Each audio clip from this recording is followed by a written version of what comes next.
그러면 수능식 고사 운영을 하는 학교들에서 실제로 어떻게 준비를 진행하는지에 대해서 그 단계별로 하나씩 살펴보도록 하겠습니다. 먼저 학급 내 과목별 응시 인원을 분석해야 됩니다.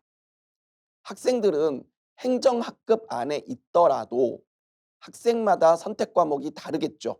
그러니까 2학년 1반을 예로 든다면 2학년 1반에 학생이 25명이 있는데 그중에 A 선택 과목을 응시한 학생은 몇 명이고 B 선택 과목을 응시한 학생은 몇 명인지를 파악해야 됩니다.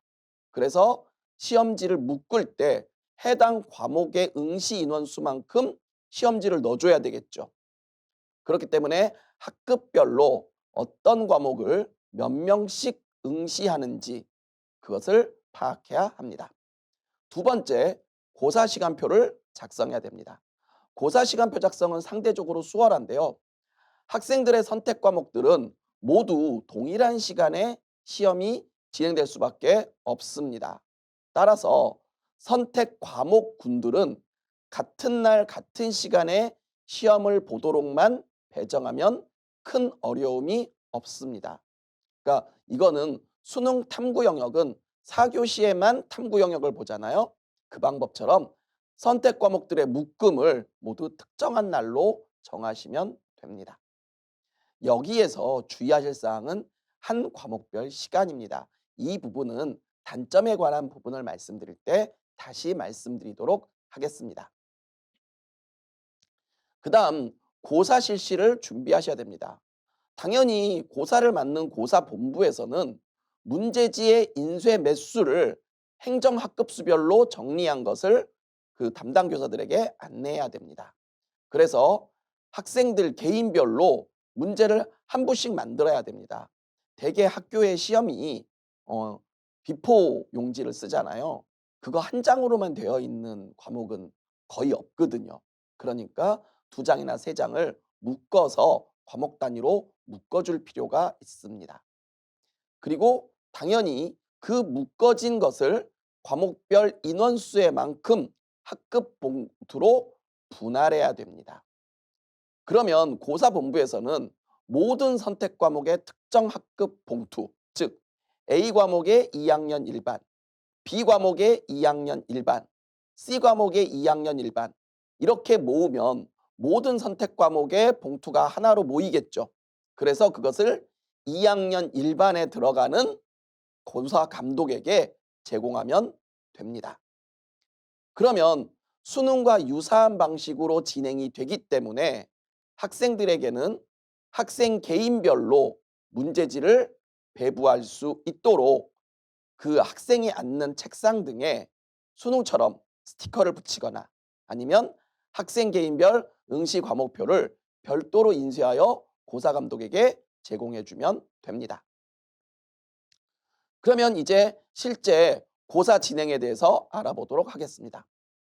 학생들은 행정학급에서 자기 자리에 앉아서 시험을 보게 됩니다. 수능식 고사 운영에서는 문제지 배부에 시간이 좀 걸릴 수 있습니다. 왜냐하면 학생마다 과목이 다르잖아요. 그래서 학생마다 과목을 확인하고 일일이 문제를 나눠줘야 됩니다. 그래서 문제지 배부 시간을 충분히 확보할 수 있도록 별도의 문제지 배부 시간으로 10분에서 15분 정도를 확보하시는 게 필요합니다. 그러면 그 시간 동안 정감독관과 부감독관이 과목별로 학생들의 응시 과목을 확인해서 시험지를 배부합니다. 이때 OMR 카드 등은 한 장만 배부해야 됩니다. 대부분의 학교의 OMR 카드가 과목당 한 장씩 쓰게 되어 있기 때문에 제1과목을 응시하는 시간에는 OMR 카드를 한 장만 줘야 됩니다. 그렇지 않으면 학생에 따라서는 두 번째 과목을 미리 풀어버린다거나 할 수 있기 때문에 OMR 카드의 배부와 회수를 잘 신경 써 주셔야 되고요. 그리고 OMR 카드로 시험을 본 다음에 과목을 종료가 되면 그 1교시 OMR 카드를 제1과목 OMR 카드를 걷고 그 다음에 잠시 다음 시험지를 꺼낼 수 있는 시간, 즉 수능 4교시에도 제1 선택 과목과 제2 선택 과목 사이에 2분 정도의 시간을 두지 않습니까? 그러한 시간을 두시는 것이 필요합니다. 그리고 이 탐구형 보듯이 수능형으로 보는 면서는 학생들의 화장실 가는 문제가 어려움이 있습니다.